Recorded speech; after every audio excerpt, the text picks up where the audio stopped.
O risco de escoliose, ele aumenta com a idade, então quanto mais velha a criança, maior o risco de apresentar escoliose e com o nível do GMFCS.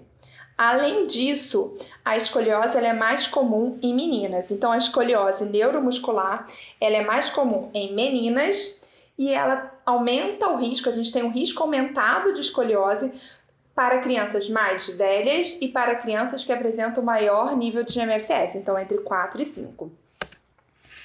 Então, GMFCS nível 1, a gente tem como estatística que aos 10 anos, apenas 1% apresenta escoliose. Aos 20 anos, 5% apresentam escoliose. Já as crianças, os indivíduos nível 5, aos 10 anos, 30% apresenta escoliose.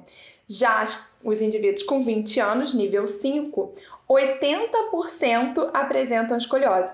Então, os indivíduos com nível 5, eles têm uma tendência muito maior de desenvolver escoliose. E quais são as principais complicações primárias da escoliose?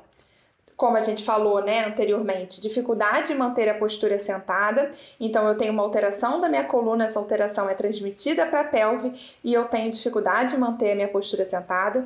Eu tenho dificuldade em manter minha postura de pé, porque, como eu disse, a pelve conecta o tronco aos membros inferiores. Então, se eu tenho uma alteração acima, consequentemente, isso é transmitido para o membro inferior e eu vou ter dificuldade de ficar de pé.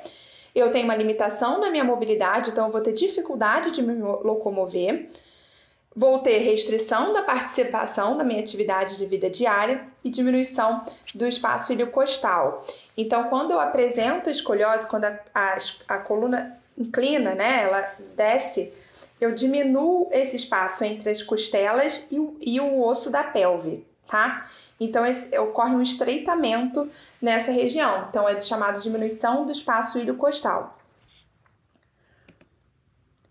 Isso pode levar, então, quais são as complicações secundárias? Dor, úlcera de pressão, porque eu vou ter um aumento de pressão de um dos lados, dificuldade nos cuidados diários, como troca de fraldas, entre outros, dificuldade na adaptação de cadeira de roda. A adaptação de cadeira de roda de pacientes com escoliose é muito difícil. É difícil conseguir fazer e é difícil quem faça, tá? Então, é bem complicado. E a adaptação não só na cadeira de roda, mas qualquer tipo de assento é muito complicado. Porque você precisa fazer isso sob medida para aquele indivíduo. E é muito difícil encontrar locais que façam isso de maneira adequada. Diminuição do volume pulmonar e risco de pneumonia. Como eu disse, a gente tem uma diminuição do espaço iliocostal, então a costela ela se aproxima da pelve de um dos lados e esse pulmão deste lado, onde a criança se inclinou, ele fica comprimido e ele fica com dificuldade de expandir. Com isso, como eu tenho uma dificuldade de expandir esse meu pulmão, eu vou ter um acúmulo maior de secreção, vou ter uma dificuldade maior de produzir uma tosse eficaz e, consequentemente, eu vou ter uma tendência a acumular secreção e essa secreção pode vir a se transformar em pneumonia.